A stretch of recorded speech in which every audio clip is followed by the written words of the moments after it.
We tend to emphasize the bad news, and there is unfortunately a lot of it, but there's a lot of good news as well, and I just want to cover some of it. In my country, we passed the Inflation Reduction Act, which is primarily a climate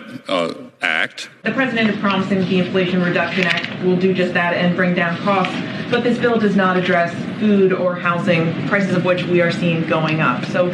what is your message to Americans who are seeing these rising costs, and are you confident that you're doing enough to finally bring these down? So look, the president has said for some time now, when it comes to his number one economic priority is to deal with inflation, is to make sure that we are lowering costs for Americans, for the American people, for American families, Americans who have to come around the table,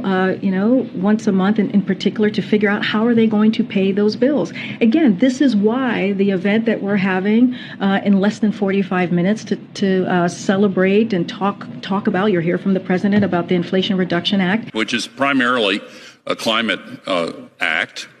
$369 billion, which will actually be much larger than that because the heavy lifting is done by tax credits that are very long term, some of them actually open-ended, and the early investments that have already been triggered by it give a great deal of many reasons for believing it's.